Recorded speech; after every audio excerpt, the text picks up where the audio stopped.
వైరా ద్వారా జ్యోత్స్న చేసిన కుట్రల్ని తెలుసుకొని జ్యోత్స్నకి ఊహించని షాక్ ఇచ్చిన సుమిత్ర. అసలు ఇదంతా ఎలా జరగబోతుందనేది ఈ వీడియోలో తెలుసుకుందాం. వీడియో నచ్చితే తప్పకుండా లైక్ చేయండి. పారిజాతం పూర్తిగా దీపే తన మనవరాలని నమ్మేస్తుంది. అప్పుడు ఇక దీపని కార్తిక్ అయితే ఇలా అంటూ ఉంటాడు, రేపటి నుంచి నిన్ను అసలు పారు కింద అడుగు కూడా పెట్టనివ్వదు, ఎంత బాగా చూసుకుంటుందో చూడు అని అంటూ ఉంటాడు కార్తిక్ అయితే. అప్పుడు ఇక దీప, ఏంటి బావా ఎందుకు ఇదంతా చేస్తున్నావు అని అడుగుతూ ఉంటుంది. లేకపోతే నిన్నే అనుమానిస్తుందా, నీ మీద ఎన్ని నిందలు వేస్తుంది, ఎన్ని మాటలు అంటుంది నిన్ను. ఇప్పుడు నీ మీద ఒక్క మాట కూడా అనివ్వదు ఆ జ్యోత్స్న అని. చూస్తూ ఉండు ఎంత ప్రేమగా చూసుకుంటుందో. పారులు ఇప్పటి వరకు నువ్వు స్వార్థమైన పారునే చూసావు, ఇప్పుడు నానమ్మ ప్రేమని చూడబోతున్నావు అని అంటూ ఉంటాడు కార్తిక్ అయితే. తర్వాత పారిజాతం ఇంటికైతే వెళ్తుంది. వెళ్ళిన తర్వాత అప్పుడు ఇక జ్యోత్స్న అయితే ఎక్కడికి వెళ్ళావు అని అడుగుతూ ఉంటుంది పారిజాతాన్ని. ఎక్కడికి వెళ్తే నీకెందుకు అని అంటూ ఉంటుంది పారిజాతం. అదేంటి గ్రాని, ఎక్కడికి వెళ్ళావంటే ఎక్కడికి వెళ్తే నీకెందుకు అంటావేంటి, చెప్పు ఎక్కడికి వెళ్ళావు అని అడుగుతూ ఉంటుంది జ్యోత్స్న. నువ్వెక్కడికి వెళ్తున్నావో నేను అడుగుతున్నానా, ఎక్కడి నుంచి వస్తున్నావని నిన్నెప్పుడైనా నిలదీశానా, నువ్వేమైనా ఎప్పుడైనా నిజం చెప్పావా అని అడుగుతూ ఉంటుంది పారిజాతం కూడా. అప్పుడే జ్యోత్స్న అయితే, నీతో నాకు వాదనేంటి, కానీ నేను ఒక విషయం నీకు చెప్పాలని అనుకుంటున్నాను అని అనగానే, నువ్వేమి చెప్పినా కూడా నాకు వినాలని లేదు, నేను వెళ్ళి రెస్ట్ తీసుకోవాలి, నాకు నిద్ర వస్తుంది అని అంటూ ఉంటే అప్పుడే శివనారాయణ అయితే, ఆగు పారిజాతం ఎక్కడికి వెళ్ళావు అని అడుగుతూ ఉంటాడు. అప్పుడే ఇక పారిజాతం అయితే, ఎక్కడికి వెళ్ళలేదండి, ప్రాణ స్నేహితుని కలవడానికి వెళ్ళాను, నా ఫ్రెండ్ని అని అంటూ ఉంటుంది పారిజాతం. మీ ఫ్రెండ్ని కలవడానికి వెళ్ళావా, జ్యోత్స్నలాగే నువ్వు కూడా అబద్ధాలు నేర్చుకున్నావా అని అడుగుతూ ఉంటాడు శివనారాయణ.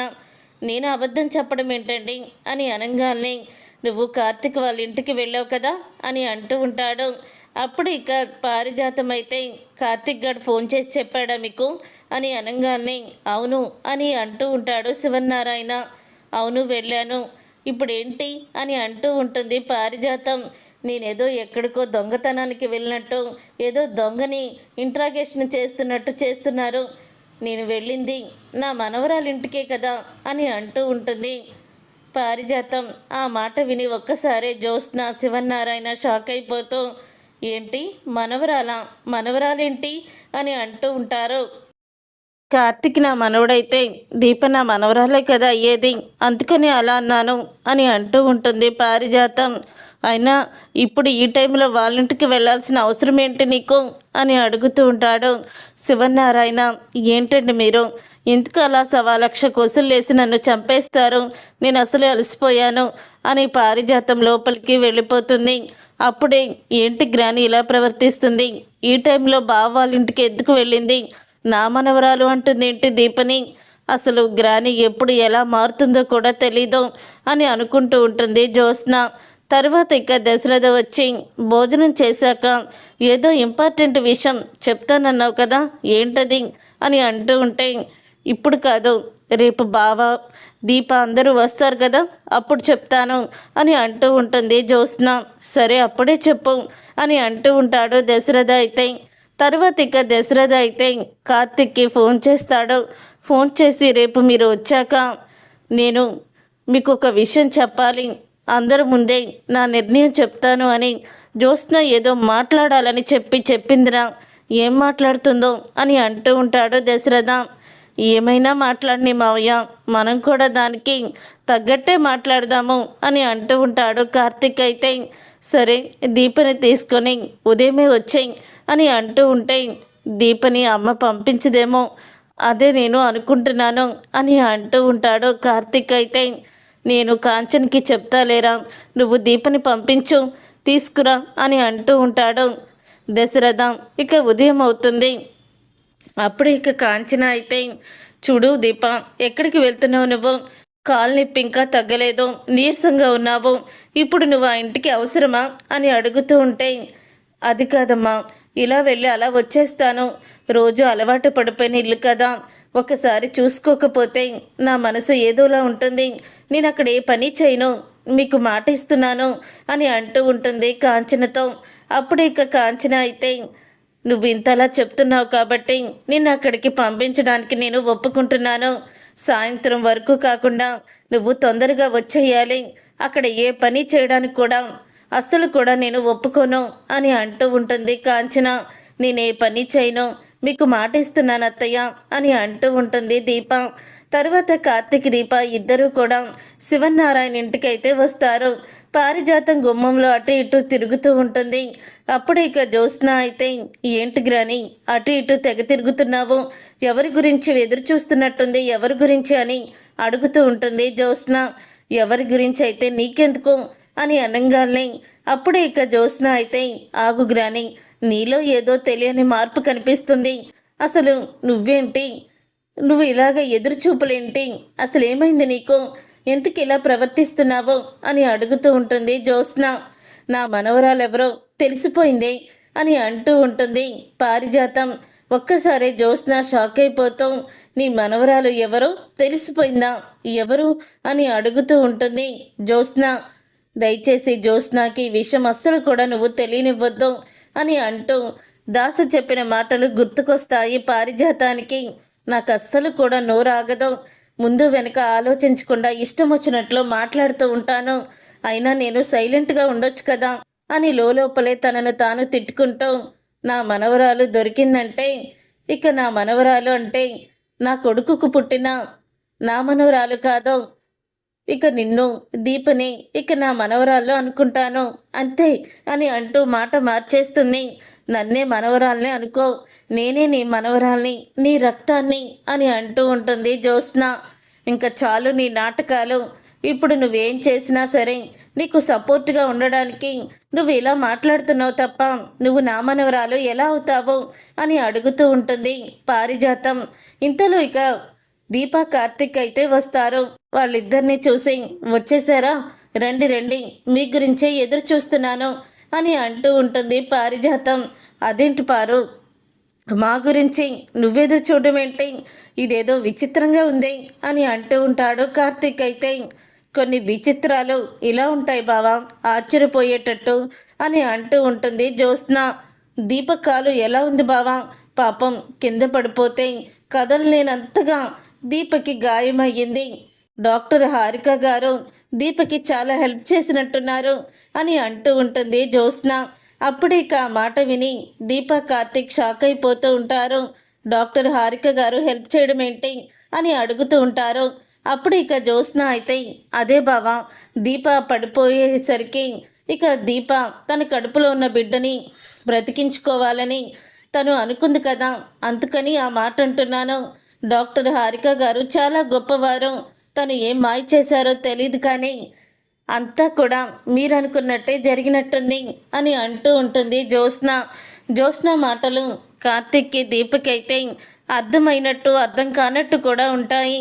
అప్పుడు ఇక కార్తిక్ అయితే, ఇదేంటి ఇలా మాట్లాడుతుంది, డాక్టర్ హారిక గారు మాయ చేశారో ఏం చేశారో తెలీదు, మీరు అనుకున్నది సాధించారు అంటుందేంటి, ఒకవేళ తనకి నిజం తెలిసిపోయిందా అని కార్తిక్ అయితే అనుకుంటూ ఉంటాడు. ఏంటి బావా సైలెంట్గా ఉన్నావు అని అంటూ ఉంటుంది జ్యోత్స్న. సైలెంట్గానా, నేను ఎప్పుడూ కూడా అంత సైలెంట్గానూ ఉండను, అంత ఓవర్ యాక్షను చేయను, మధ్యమంగా ఉంటాను అంతే అని అంటూ ఉంటాడు కార్తిక్ అయితే. రాను మర్దలా, ఇక్కడ నించొని ఉన్నావేంటి అని లోపలికి తీసుకువెళ్తాడు దీపని. వెళ్ళు బావా వెళ్ళు, ఇంకొన్ని రోజుల్లో మొత్తం నిజాలన్నీ బయటపడతాయి కదా, ఒక్కొక్కరికి అప్పుడు చెప్తాను అని జ్యోత్స్న అయితే కోపంతో రగిలిపోతూ ఉంటుంది. తర్వాత దీప లోపలికి వెళ్ళాక ఇక దీపని సోఫాలో కూర్చోమని, దీప టిఫిన్ చేసావా అని అడుగుతూ ఉంటుంది పారిజాతం. చేశాను పారిజాతం గారు అని అనగానే, అసలు ఏంటి నువ్వు పారిజాతం గారు ఇలా పిలుస్తావేంటి, పారు అని పిలు, మీ ఆయన పిలుస్తాడు కదా అలాగా, లేకపోతే జ్యోత్స్న పిలుస్తుంది కదా గ్రాని అని పిలు అని అంటూ ఉంటుంది పారిజాతం. నువ్వు పారిజాతం గారు అని నన్ను పరాయిదాన్ని చెయ్యొద్దు అని అంటూ ఉంటుంది. మీరెప్పుడు నాకు పరాయి వాళ్ళు కాదు, మీరు కూడా నాకు చాలా కావాల్సిన వాళ్ళే అని అంటూ ఉంటుంది దీప. అప్పుడే ఇక పారిజాతం అయితే, అవును మనిద్దరిది రక్తబంధం, కానీ ఈ విషయం గట్టిగా అరిచి చెప్పాలనుకున్నా చెప్పలేని పరిస్థితి నాది అని అనుకుంటూ ఉంటుంది పారిజాతం. నానమ్మ మంచినీళ్ళు అని అంటూ ఉంటుంది. పారిజాతాన్ని నానమ్మ అని పిలుస్తుంది. దీప అయితే, చాలు దీప, చాలు, నువ్వు నానమ్మ అని పిలిస్తే నా మనసుకు ఎంత హాయిగా ఉందో తెలుసా, నువ్వు నాయనమ్మ అనే పిలు అని అంటూ ఉంటుంది పారిజాతం. తర్వాత ఇక పారిజాతం జ్యూస్ కూడా తీసుకొస్తుంది. ఇంతలో జ్యోత్స్న అయితే అక్కడికి వస్తుంది. ఇప్పుడు ఎందుకు నానమ్మ జ్యూసు అని అంటూ ఉంటుంది దీప. అప్పుడు ఇక దీప దగ్గరికి వచ్చి జ్యోత్స్న అయితే, ఏమన్నావు ఏమన్నావు నువ్వు మా గ్రానీని అని అడుగుతూ ఉంటుంది జ్యోత్స్న.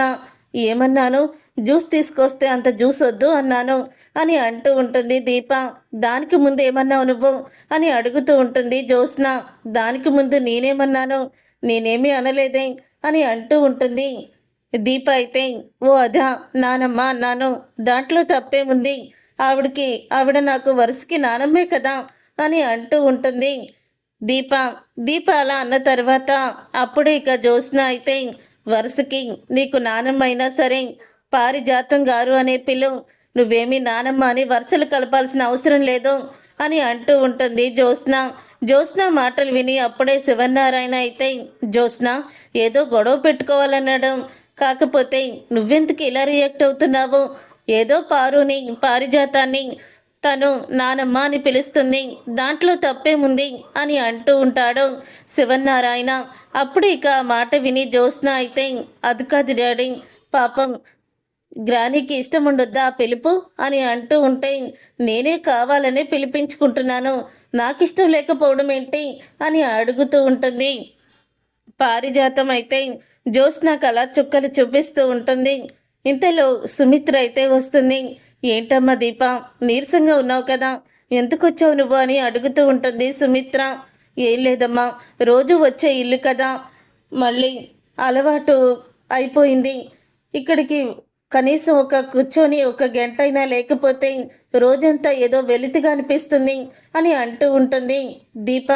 దీప అలా అన్న తర్వాత అప్పుడే ఇక అంటూ ఉంటుంది సుమిత్ర అయితే, నువ్వు చెప్పింది కూడా నిజమే, నువ్వు కానీ కార్తిక్ కానీ రాకపోతే మా ఇల్లు కూడా బోసుకుంటున్నట్టే ఉంటుంది అని చెప్తూ ఉంటుంది సుమిత్ర.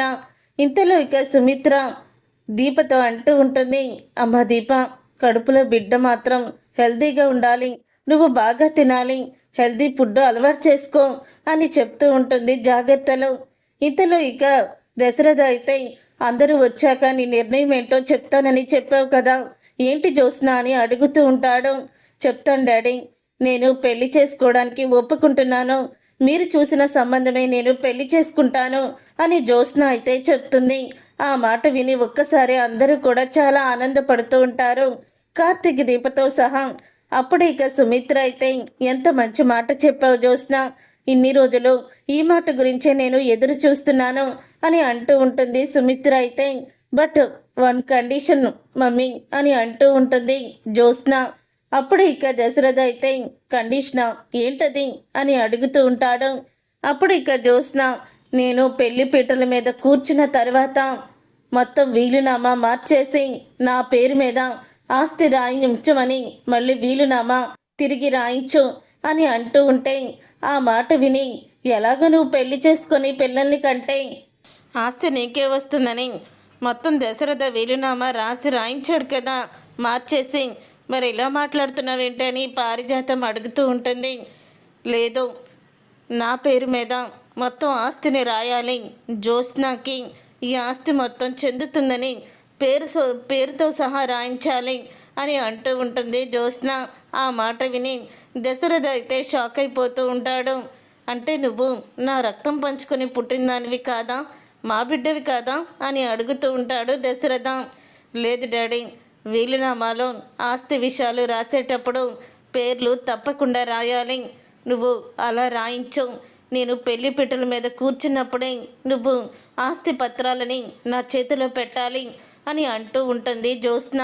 అప్పుడే ఇక శివనారాయణ సుమిత్ర ఇద్దరూ కూడా, ఒప్పుకో దశరథ, జ్యోత్స్న పెళ్లి చేసుకుంటానని చెప్పింది కదా అని అంటూ ఉంటే, అప్పుడు ఇక దశరథ అయితే, సరే అయితే నువ్వు పెళ్లి పీటల మీద కూర్చున్న తర్వాత నీ మెడలో తాళి పడంగానే నేను మార్చిన వీలునామా మీద సంతకం పెట్టి నీ పేరు మీదే జ్యోత్స్న అని పేరు మార్చి మరీ ఇస్తాను నీకు.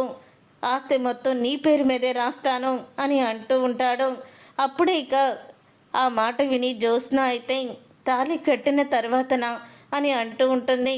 అవును, తాళి కట్టిన తర్వాతనే, పెళ్ళయ్యాకనే నేను ఇచ్చిన మాట నిలబెట్టుకుంటాను ఖచ్చితంగా అని అంటూ ఉంటాడు. ఎందుకంటే చూడు, మొన్న నువ్వు గౌతమ్ని పెళ్లి చేసుకునే నిశ్చితార్థం చేసుకునేటప్పుడు ఆఖరి నిమిషంలో నిశ్చితార్థం ఆగిపోయింది. అలాంటి ఆటంకాలు ఏమీ రాకూడదని కోరుకుంటున్నాను. వస్తే అప్పుడేం చేస్తావు అని అడుగుతూ ఉంటాడు దశరథ. ఏంటండి శుభమా అంటూ పెళ్లి చేసుకుంటానని జ్యోత్స్న చెప్తే అలా మాట్లాడతారేంటి? మీ మాట మీదే ఖాయం చేసి మెడలో తాళి కట్టిన తర్వాతే ఆ వీలునామా పత్రాలు జ్యోత్స్న చేతిలో పెడదాం అని అంటూ ఉంటుంది సుమిత్ర. దానికి నేను ఒప్పుకుంటాను సుమిత్ర అని అంటూ ఉంటాడు దశరథ. అయితే డాడీ భలే ఇరికించావు కదా, చెప్తాను, నేను దేనికైనా సిద్ధమే డాడీ అని అనుకుంటూ ఉంటుంది జ్యోత్స్న.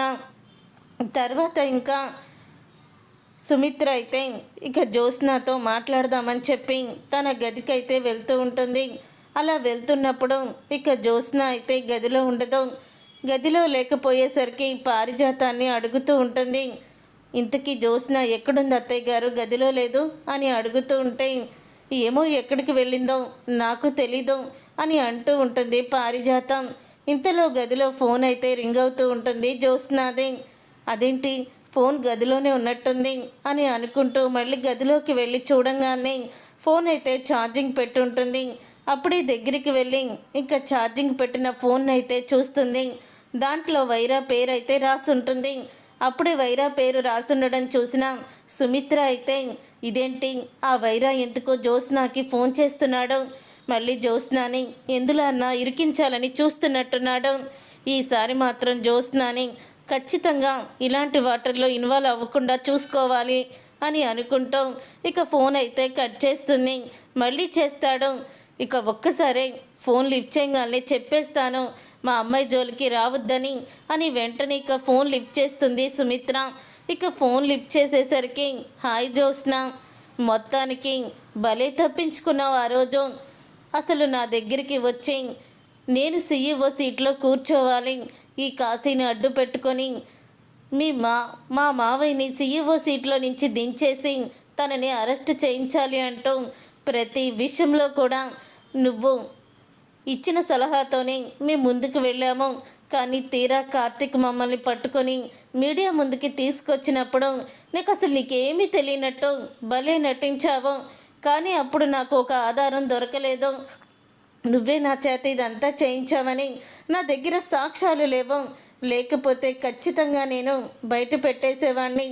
నేను జైలు నుంచి విడుదలై వచ్చాక అప్పుడు నాకు కొన్ని వీడియోలు అయితే కనిపించాయి, ఆ వీడియోలను నీకు పంపిస్తున్నాను చూడు అని అంటూ ఉంటాడు వైరా అయితే.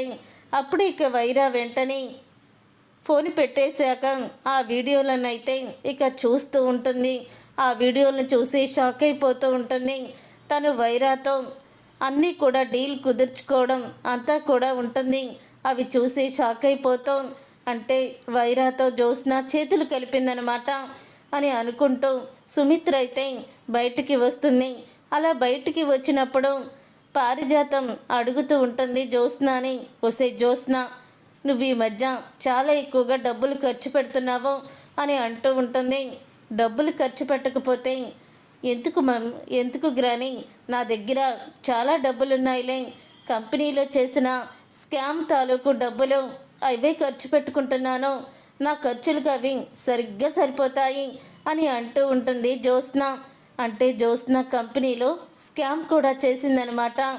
అసలు జ్యోత్స్న ఇంతకి తెగించిందా జ్యోత్స్న అని గట్టిగా అరుస్తుంది సుమిత్ర. అప్పుడే అందరూ కూడా బయటికి వస్తారు. ఏంటి మమ్మీ, ఎందుకంత గట్టిగా అరిచావు, నా రూమ్లో నుంచి వస్తున్నావేంటి అని అడుగుతూ ఉంటుంది జ్యోత్స్న. అప్పుడే ఇక వెంటనే సుమిత్ర అయితే జ్యోత్స్న చెంప పగలగొట్టి, అసలు నిన్ను ఏం చెయ్యాలి, నువ్వు కంపెనీలో స్కామ్ చేసావా, అలాగే శత్రువైన వైరాతో చేతులు కలిపి మీ మావిని సీఏవై పది నుంచి దింపేయాలని చూసావా? నువ్వింత కుట్రగా మోసంగా స్వార్థంగా ఆలోచిస్తావని అస్సలు కూడా అనుకోలేదు అంటూ సుమిత్ర అయితే జ్యోత్స్న చెంప పగలగొడుతుంది. చూసారుగా ఫ్రెండ్స్, రాబోయే కథలో ఖచ్చితంగా ఇలాగే జరగబోతుంది. మరి ఇలాగే జరగాలని మీరైతే కోరుకుంటున్నారా? అయితే వీడియోని తప్పకుండా లైక్ చేసి ఛానల్ని సబ్స్క్రైబ్ చేసుకొని పక్కనే ఉన్న గంట సింబల్పై ఆలని క్లిక్ చేయండి. అప్పుడు మేము పెట్టే ప్రతి వీడియో మీరు మిస్ కాకుండా చూసేవచ్చు.